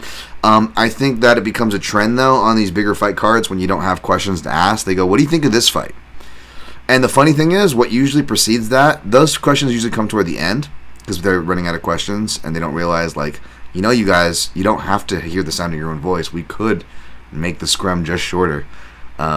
This is usually why I don't try to ask too many questions at those things. But yeah, they'll also be like, they'll forget. What I noticed too is they often forget the relevant shit. They forget to ask them about their own fight. Like, they'll ask them about whether they're, swinging and missing, trying to like get the fighter to engage on and bite on something, or they've gotten the fighter to engage on something like Fili with music or so forth, and they're rambling. Whatever the reason, interview going good, interview going bad, they seem to take forever to get around to asking, so how do you think this matchup's going to play? What do you actually think of your opponent? And I know fighters are sick of hearing that, so maybe you want to ease into it, but it's a scrum. Just get to the good questions that are relevant and get the fuck out. That's it. Jimmy Kudo, I think Nathaniel Wood, there's good people out there doing scrum. Shout out to my guy Simon Head on the ground and the other folks out there on the ground, Abby Subban. Jimmy Kudo, I think Nathaniel Wood is cool. He used to be a running left hand and has a really diversified game. Yeah, he's really diversified his game a lot, and we'll see if there's still a lot of wait and see, but we'll see if I've got a good read. I'll get back to you guys on fight day. Done. Forward to seeing the weigh-ins. Let's go Kuya. Let that dog money out on Murphy. Yeah, we'll see. We'll see where I end up on that one, Marcus. All right, down to the prelims. We got Daniel Marcos, minus 140, versus Davy Grant. Hello, Poppins. Davy Grant, plus 115. Dan, he doesn't even sound like that. Why do I have to make him sound like, not Rafiki, that's like from The Lion King, but there's like an R name, maybe something Italian sounding, but he looks like the guy from Pirates of the Caribbean. Hello, puppet. There's like two of them. There's the weird bald fat guy who looks like he played Scrooge Honey Nut Cheerios commercials from my childhood in the early 90s, and then there's the guy that looks like Davy Grant. He's like, hello, puppet. Come on, Davy Grant there. Oh, I gotta make him sound like a pervert. Like, between, what's creepier? Davy Grant or Tucker Watts. They're both fucking awful. Why don't you stop saying both, Dan? I think Davy Grant's live here. I gotta go rewatch Daniel Marcos. I remember I was impressed with his last fight. But, Davy Grant, you could blind bet him as a dog because you know that guy's gonna fight for your money. He's got a good chance to win a decision here because he's got those impactful striking that can steal rounds and make fights closer than he shouldn't, as seen in splits that he probably shouldn't have got, I believe, against Yanez off the top of my head, because I don't have it pulled up in front of me because I'm a good podcaster. Add in the English crowd, so to speak, right? I mean, he's got viable for decisions. And then random juju luck or, round 3, needs a finish, as we saw, unfortunately. I got to go remind myself of that. Ugh. my guy, Asuncao, I am losing the bet there. Ugh. I got to go remind myself and rewatch that one. But yeah, the good news is Davy Grant can pull that shit out. So it's like, you go bet Davy Grant right now, and you don't got to owe a justification for anybody. Of course, my literal OCD ass, not just saying that, and trying to be disrespectful of it, actually meaning it. My OCD ass has to go actually watch tape on it before I bet it. Another person, and I think I missed the boat on this one. Let's see, what did he open as? Yeah, he opened as a slight dog, so I missed that, even though he opened at minus 105. Now minus 115, Danny Hot Chocolate Roberts. Johnny Parsons, minus 105. I'm going to go rewatch stuff on this one, but Parsons also a Syndicate MMA guy. Again, I'm really sympathetic to head issues of all sorts, right? What we were talking about earlier, mentality. But another head issue that I have experience with, unfortunately, and also sympathy with, is concussion issues. And that seemed to be what Johnny Parsons had. That's what's been keeping him out. And in fact, he seemed to have it even going into his last fight before that, and had to actually do specialty camp around it, which is scary and was kind of hesitant to talk about, which I understand in general. I mean, you talk about it at work, it gets you pulled from a fight, which you should have. It should have been booked in the Jared Gordon case, right? But obviously that's what he's worried about. But just in general, corporate America, I learned this when I had my, fuck Whole Foods, by the way. When I had that job and shit, running their money, running their deposits, I was the only person that could do that job, and because it was boring and it sucked. You had to be up there early. I have experience in banking and so forth, and I get a concussion in training camp for my second fight in 2015, amateur fight, of course, despite having full insurance, because God forbid something could happen like a broken bone, it doesn't cover head trauma. And they use that to not insure me, but give me the old boot and unceremoniously, let me go, which turned into a blessing and curse, because now I'm fucking here. You guys can do it too if you have a job you don't like. Kept a notepad next to my fucking register, and I came up with what websites and ideas I wanted to do, and I turned it into a reality. You guys can too, especially if my dumbass can do it. So again, not rooting against Johnny Parsons here, but I do hear that, and I do worry, obviously. And Danny Roberts, I wouldn't be surprised if he has a history of it, with like just his record of being knocked out, the chinniness. He almost looks like he has like short circuits when he gets hit. It's like it's really uncomfortable. But he's a really talented southpaw who has his moments, can really explode, and he really can tax these guys, whether it's like the Oliver Encamps or the other names I don't have pulled up in front of me. I'm going to go look into it a little more, but even at minus 115, I may be interested in playing Roberts here. This just feels like it's going to be served up to him. I know Parsons is a tough come-forward guy. Art of 8 limbs, loves his Muay Thai, but his defense has never been that great. And if he's not having the durability or the confidence in the durability, even if the durability is there, there's also the confidence in the durability, right? Like, your knee can be good, but the fighter, why aren't they going for takedowns? Why aren't they putting their hooks in? Because it's mental. There's that block too. That's 2 clear hurdles there in a matchup that I already would have favored and been looking to play Roberts on paper, even without that knowledge of Parsons. So I'm going to go look back at the tape to make sure I'm not crazy. But this is a prelim, even though I've got enough. I still got 3 fights to finish taping on the main card tonight, because I got to get everything out early. Davy Grant and Danny Roberts are 2 targets. I'm not saying I'm even going to pick them, much less play them, folks. But that's who I'm targeting for those reasons. Alvarez, minus 200. Mark Diakiese, plus 165. I'm done Diakiese as an underdog. And again, usually when I do pick him, it's because, I'm like, okay, athletic, even though he's not like the best opportunist even, it's more just athleticism, right? And athletic potential, which I don't like to pick, I like to fade. And I am reminded why I like to fade it when I do make that argument and pick Diakiese. So I'm actually going to go with the sizable Alvarez. To do a better job at kicking at range and maybe recreate a submission finish, whether it be by like a random triangle or a guillotine in transition to get Diakiese, trying to get him down if we get D1 Diakiese. Ain't no way I'm playing chalk on Yoel Alvarez, especially as he gets older, trying to make this cut at 6'3". The guy could be an Adonis as a middleweight, not just welterweight. No. The guy could be an Adonis, a good-looking, healthy, big middleweight, but he's insisting on killing his body and his health so he can bully smaller guys at 155. I don't know what the fuck he's doing. It's not an attack on his character. If anything, it is a concern for his fucking career. I want the guy to do well. What the fuck are you doing? But yeah, 155. size bullies come to play. Jamal-Pogues minus 160. Mick Pocket. I do the raw Davy Grant there. The other terrible English accent that's about to come back. Brace yourselves. That looked like maybe it's more appropriate for Mick Parkin. Oh, they're fighting them. Oh, they really they raw. They're raw. Oh, sorry, folks. Apologies to Mick Parkin too. I'm sure he's a nice guy. Shout out to my guy Zane Simon tweeted, "What the fuck's a Mick Parkin?" I looked at this and I don't know why. Even though Jamal-Pogues, may not have the best gas and doesn't seem to get round 3 finishes. I'm like, oh, round 3 finishes because Mick Parkin is getting pushed to market and doesn't get past round 2, I believe.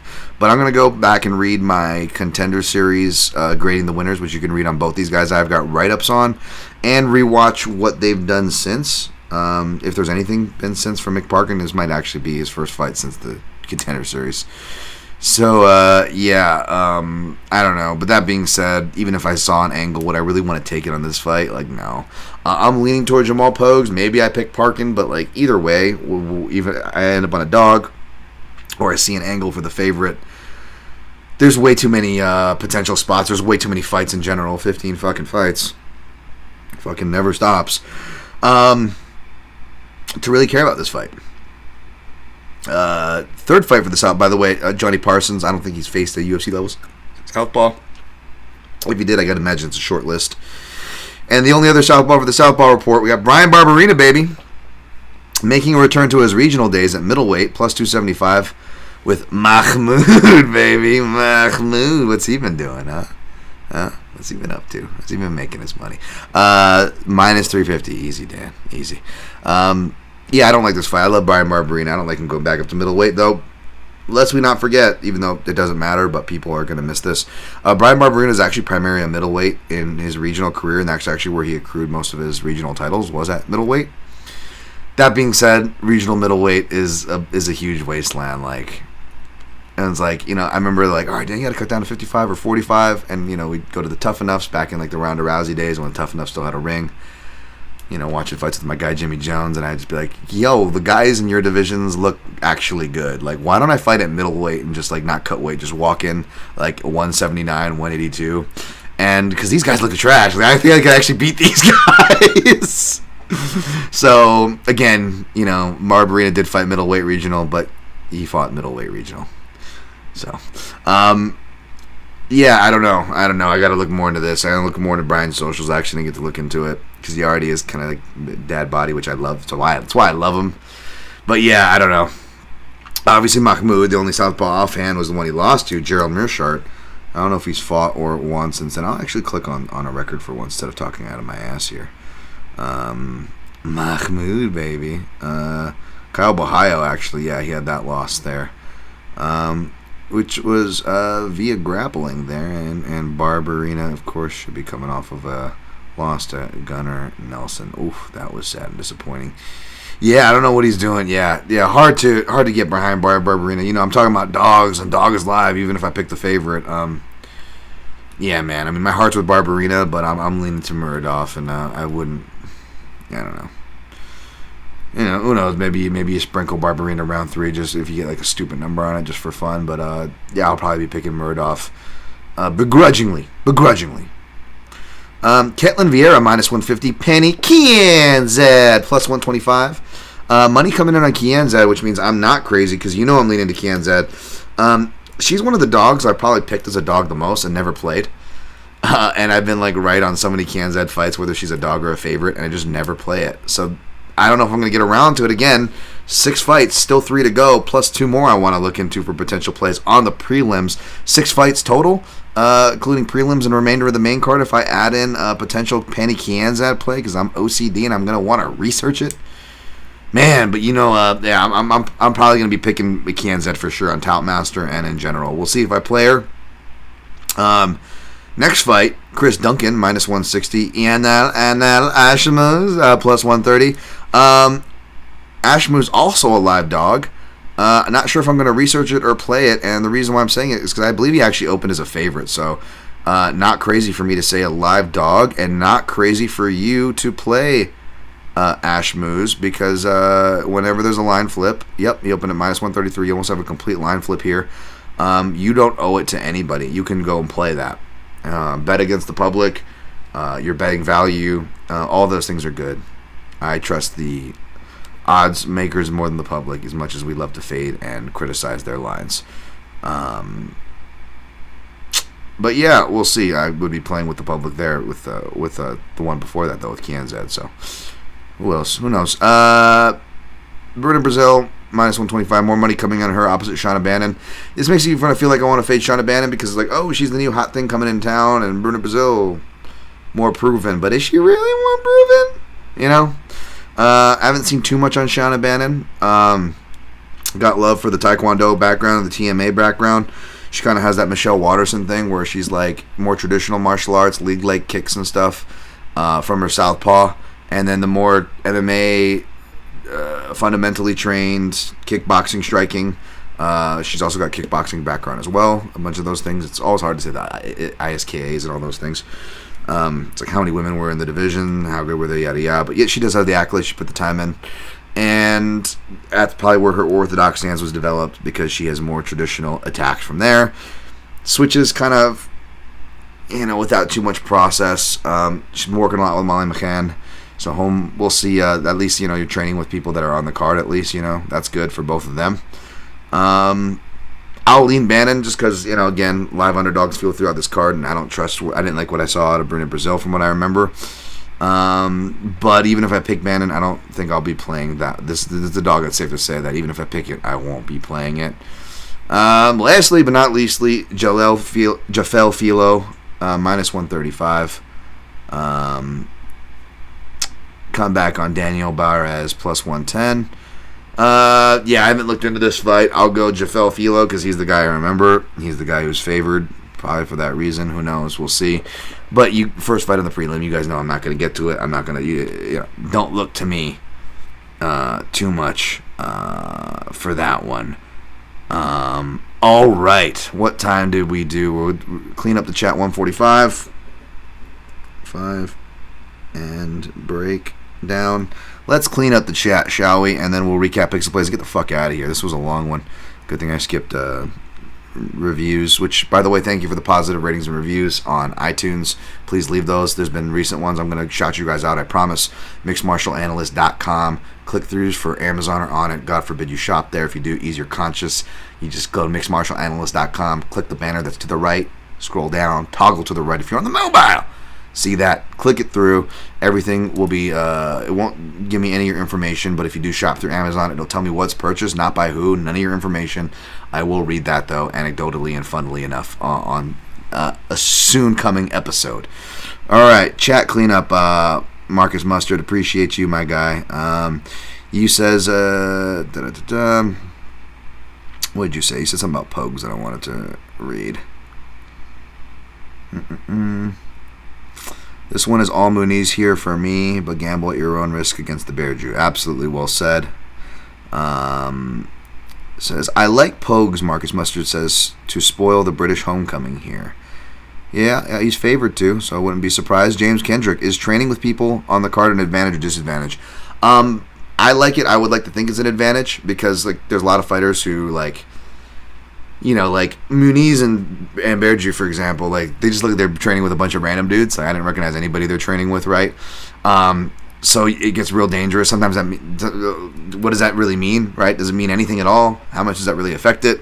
But if you did want to put any kind of sort of value, I guess, into that, are you training with someone that's at least in the UFC? But then again, this is an entry-level UFC fighter, and UFC level is a word that has been bastardized, beaten, blown to hell, and the definitions are scattered around the world like a Dragon Ball after you just make the wish. So who the fuck knows?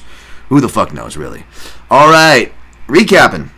Thank you guys, by the way. Smash the like button if you haven't already. Subscribe to join the chats in the future. Monetization is on. I haven't been saying that lately, by the way. But hey, I'm actually, we'll see. We could maybe get back into the black this weekend. We're within striking distance, within 3 units.